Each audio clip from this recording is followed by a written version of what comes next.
Hello. I know that Zoom was having some issues today, April 13th. So if you were not able to log in to our Zoom meeting, I wanted to post this video so that you could still create artwork at home, turn it in to earn those points if you weren't able to get on Zoom. I know this morning it kept kicking me off.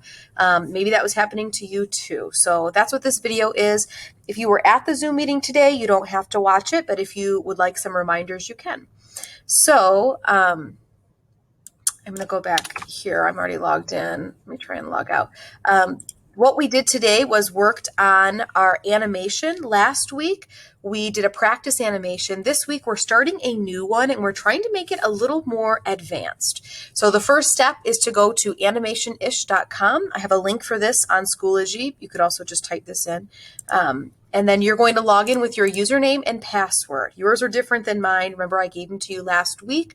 And I posted on Schoology how you can figure out what your username and password are. But if you still have a question about what they are, you can message me and I will message you back with how you can log in. So once you log in, now this is what you see. There are three choices for how to animate. We did the green version last time. That's the most simple version. It gives you only 3 frames and it gives you just some of the controls. If you want to, you could do the green version again. If you did it last week and you thought it's still a little challenging, that's fine. Do the green version again. There's a lot you can still do with the controls they give you and in 3 frames. If you thought that was a little easy or you finished early last week, then let's move up to the orange version here. It says Flipbookish.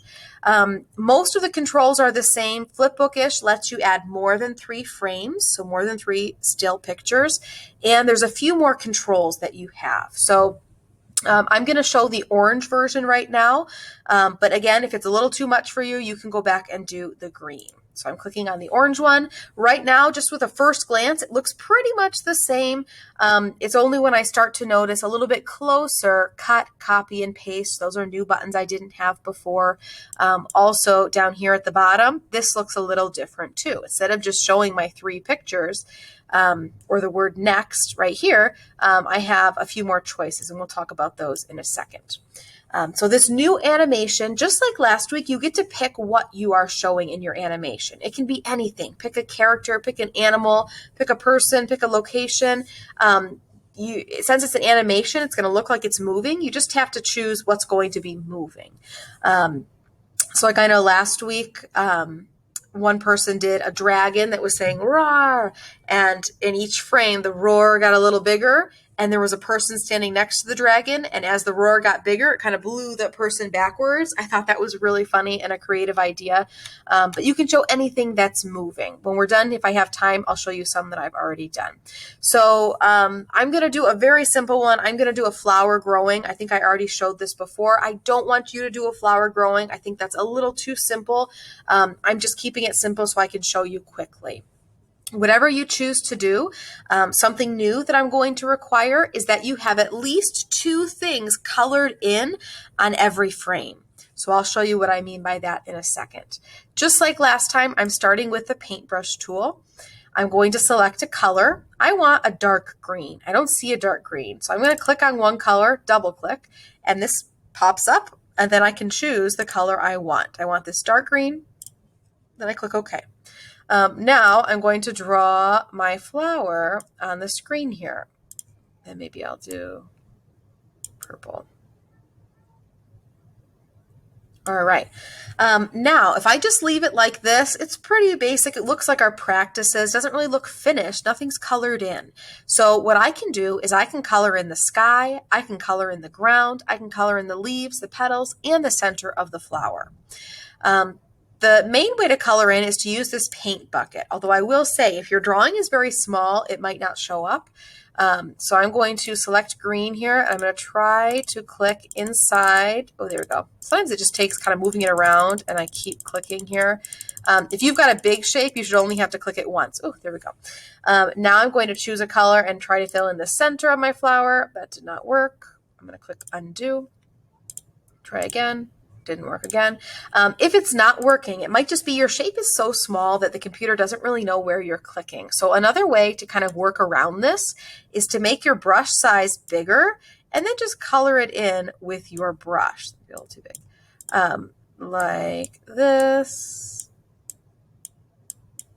There we go. So now my flower is colored in. Still looks a little simple though because there's no background. So I'm going to add some light green grass and a blue sky for a background. Since I already drew my flower, I'm going to come up here and I'm going to click this behind button. What that means is whatever I'm drawing right now is going to go behind what I drew before.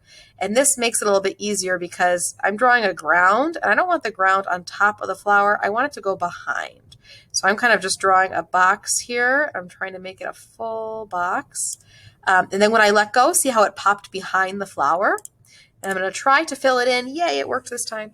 And then I'm going to do the same thing with the sky. I'll make my brush a little bigger and choose blue.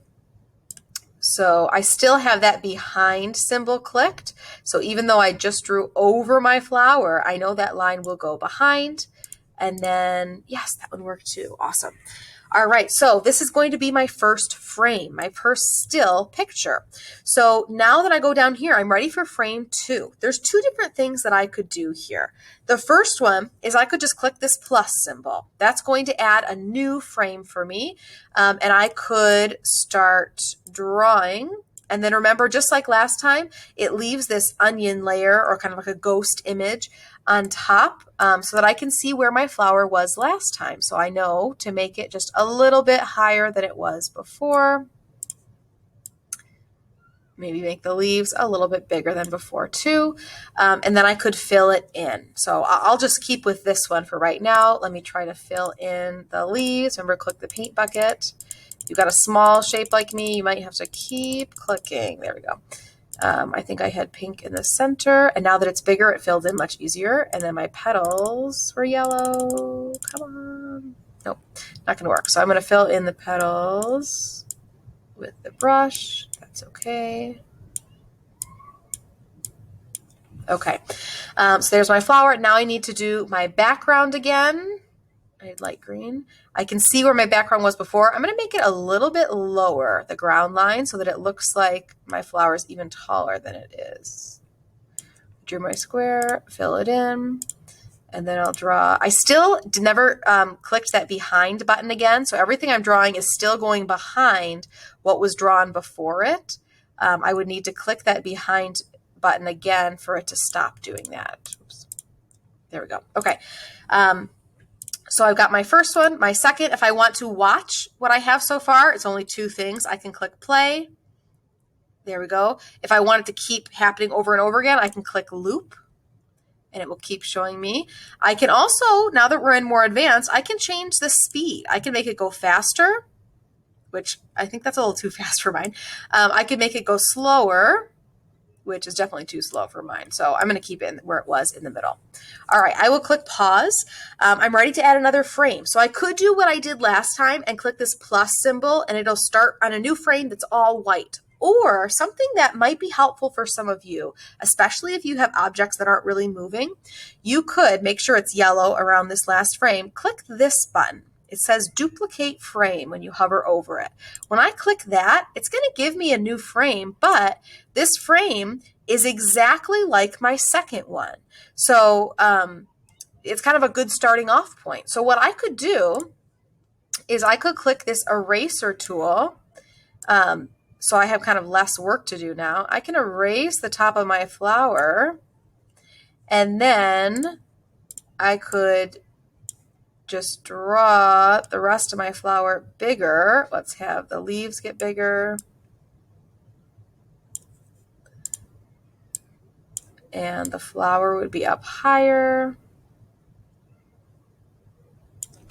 And then I could go back and fill in that blue space in the sky. I can fill in, center my flower, or try to, and I can fill in the petals. I'll probably have to use the brush. So see how that just saved me a little bit of time. I didn't have to redraw everything again because I just used what was already on the frame before. Oh, I did a messy job with that. Okay, so I've got my 3 frames down here. I'm going to watch it, how it goes again.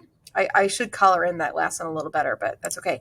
And then the nice thing about this is I can add more frames. That didn't take very long. So I'm just going to add more frames and have my flower keep growing. And I can do as many frames as I want. So I'll probably end up doing about 6 frames and have my flower grow off the page. As a reminder, you can either click this plus symbol down here to add a new frame, but that will add a blank white frame and it'll give you that onion layer. Or you can make sure you're highlighted, like it's yellow around your last frame, and then you click this button, duplicate frame. That will just copy the last thing you did, and then you can change it slightly so you don't have to recreate everything. I'm going to pretend I'm done right now so that I can show you how to save and upload.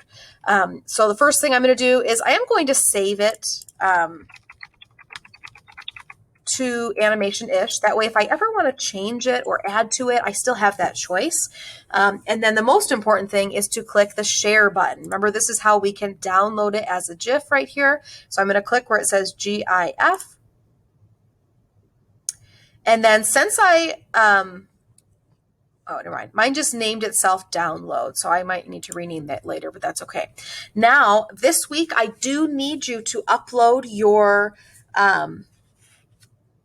animation to Schoology. That's how you're going to get extra points this week, or to get all of your points. So I'm going to switch over to Schoology right here. As a reminder, to get to my art course, you should be able to click courses and see it. But if you don't, then instead click course dashboard right here. Then you would have to scroll down. See, I've got all these courses that don't actually all show when I click courses. You'll need to scroll till you see the art course that looks like that. Then right at the top, I've posted a new album here. It says Animation 4-13. That's today's date. So I want you to click on that. And if your animation takes you a couple days to do, that's okay. It doesn't have to be uploaded today on Tuesday. As long as it's done before next Monday, that's fine with me. Now I'm the first one to do this. So I'm going to click Add Media at the top, Attach File. And since I just downloaded this, it's the first thing right here. So I can just click that and open. Add media, and there's my animation for everyone to see. If you want to type something like a title or just tell everyone what it's about, you could click right here where it says add captions and do that, but you don't have to. So just as a reminder, this week you are making a new animation, not the one you did last week. You can either stick with what we did last week, the green button with 3 frames, or you can go a little more advanced, click the orange button. Your animation needs to be at least 3 frames, but you can make it more than 3. And you need at least 2 things that are all colored in every frame. So it's not just a line drawing anymore. Your drawing is colored in, or the background's colored in, or both are colored in. Then when you're done, you are saving it, you are downloading it as a GIF, and you are uploading it to Schoology. See you next week.